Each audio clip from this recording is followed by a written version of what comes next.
Thanks for clicking. It could be the right time to jump into the real estate market as home buyers flood in off the sidelines. This according to CP24 and its expert, a realtor. So far, for many that remain on the sidelines, the timing is almost right to jump into the market. Well, maybe not necessarily a realtor. That's Jason Mercer, Chief Information Officer from the Toronto Regional Real Estate Board, former Chief Market Analyst of the Real Estate Board, but his specialty, evidently, is understanding buyer behavior. Buyers who had been on the sidelines moved to the sidelines. People coming off the sidelines and home buyers that moved to the sidelines, have been on the sidelines. Initially moved to the sidelines, more people move off the sidelines. That bottom clip is from 2022, when Mercer, just as he is now, predicted a return of buyers from off of the sidelines. We started to see some support for price really since the summer.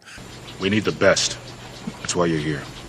What I want to do today is go over CP24's infomercial with the Toronto Regional Real Estate Board, take a look at these hypothetical home buyers just sitting on the sidelines, and then discuss some economics. Look, as regular viewers will know, and as we'll demonstrate today, Canadian media doesn't report on the housing industry.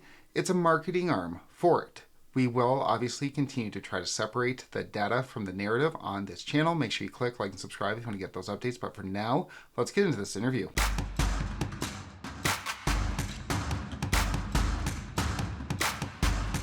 Onto the interview where CP24 started off with a leading softball question. What do you make of this bit of a bounce in the market? On that, right away, as we went over on this channel, here are the sales in April 26, here are the sales in April 25. Home sales are up 6% from last year, and last year was a 20% drop from the year prior.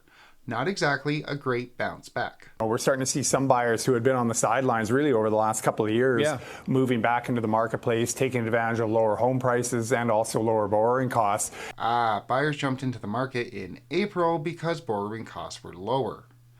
Well, he must be talking about fixed rate costs, as floating rates aren't any lower than they were in January, February, or March, all of which were abysmal. Except, nope, fixed rates weren't lower in April. In fact, they were higher than they were in the previous April. Regardless though, what does Mercer have to say about how great April was? We're still seeing, April home sales well below what we had seen sort of over the 10-year average, but an improvement nonetheless, both year over year, but also that month over month momentum as well.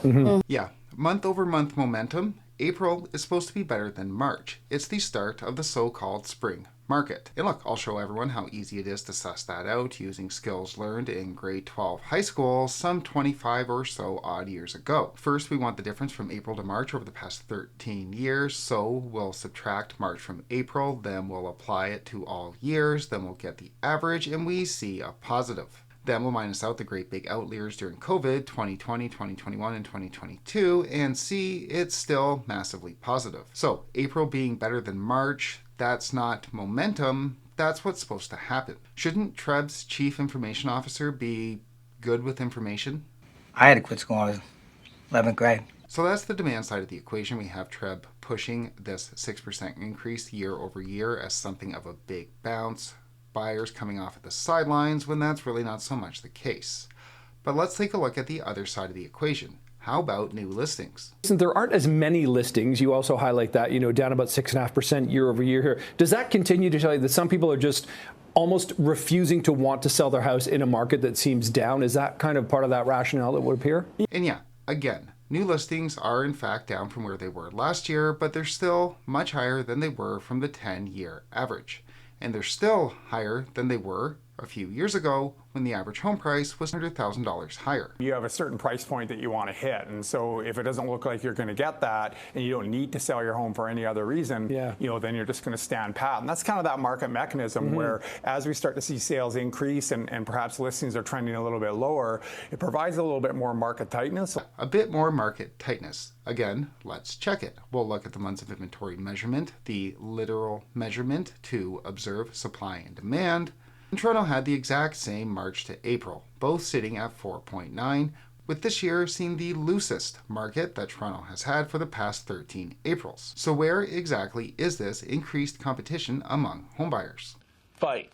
And yeah, we can see the culmination of this narrative being positive. Home buyers are coming in off the sidelines at a time when home sellers are refusing to sell because the prices aren't high enough. A little bit more competition between home buyers, and ultimately that'll provide some support for price. So we'll initially see prices, flatline, and then they'll start to edge upwards as people move into the marketplace, saying, "Hey, that downward trend has kind of stopped." Yeah. And on that market tightening, let's see what the wizards at CP24 can come up with.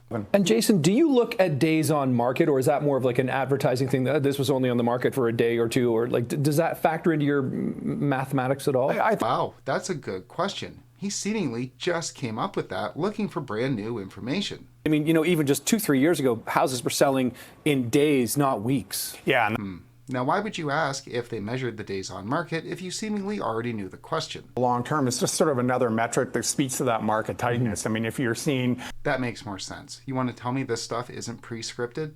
They can take more time to assess their options. And what's the situation with rental properties? That's the well that the media continues to go back to across all media time after time. I can tell you that Brady Bunch thing that we had on earlier didn't even take that long. About 15 minutes. It took me 15 minutes to find those clips over the past 4 years. That's how often, since 2022, that same tired refrain has been pushed by the Toronto Regional Real Estate Board and bought hook, line, and sinker by the media, who continues to have it back. Problem is, there's just really no way to measure all of that hypothetical demand just sitting on the sidelines. Polling does not work. A few years back, BMO released a poll saying 72% of homebuyers would be jumping back in when the Bank of Canada cut interest rates. Royal LePage has also released numerous polls pointing to something similar, and again, that also didn't happen. Our polling suggested that, for the majority of buyers that are on the sidelines right now, they need to see another, say, 100 basis points in interest rate cuts before, purchasing that home. I had to quit school in 11th grade. And the reason, of course, is that sideline demand is a function of cost. The real estate boards want you to think that demand is going back to where it was in 2021, back when the average price was $1.1 million versus the $1.04 million that it is today. Back then, with a rate around 2%, the payment on that $1.1 million home would have been about $3,700. Fast forward, using today's 4.59 from RBC, that payment would be $4,700. Is the demand that we saw in April of 2021 with a payment of $3,700 going to be the same that we see in April of 2026 with a payment of $4,700? No. And to illustrate this, let's do a bit of economics. Let's take a look at a demand curve. As we can see, the demand for homes at $4,700 per month is much less than it is when homes are at $3,700 per month. And it's not just for homes. With some obvious exceptions, that's the case for all demand curves for most items. Just Google demand curve. Nice to have money. No, everyone can do it. It's free. Just use Google. I read it on the internet. But we can see it right there clear as day. We're not going to see the return of demand for homes like we did in 2021 so long as the cost is at 2026 levels. And look, I didn't want to just put this video together to show you the unflinching nonsense emanating out of the real estate industry. We're all well aware of their shtick, or just to show how the industry is shamelessly propped up by the media. It's to show what the media presents and what the real estate industry pushes is something that cannot be proven. It's something that can't have data to back it up. This pent-up demand, these hordes of homebuyers just sitting on the sidelines, as it's the wrong conversation. And that's because I can only assume the correct conversation, that of economics, is one that A, isn't taught in real estate school, and B, doesn't get the real estate industry where they want to be. That is, convincing you that if you don't buy tomorrow, you're going to be outbid like all of those poor people back in 2021. All of those poor people that are down $300,000 on the benchmark price home. So the Toronto Regional Real Estate Board being the Toronto Regional Real Estate Board, nothing new there. The media pushing whatever it's told, lobbing up those softballs, nothing new there. But when we take everything in the aggregate and then more importantly take a look at what's not discussed, demand curves, well, we get a better idea as to why the real estate industry and the media has been so wrong for the past 5 years. They're not talking the proper conversation. They're talking about buyers coming in off the sidelines, which A, they don't have the data to prove, and B, there's good reason for that. As such, as always, make sure you do your own research. Don't listen to the experts. They're not experts, they're salespeople, and judging from the data, not very good ones at that. Don't trust the media. They're in the pockets of the salespeople. do your own research, buy at the time that's correct for you. We will obviously continue to disentangle what we see from the real estate industry, what we see in the media from what's actually going on this channel. Make sure you click like and subscribe if you want to get those updates. But for now, thanks so much for watching.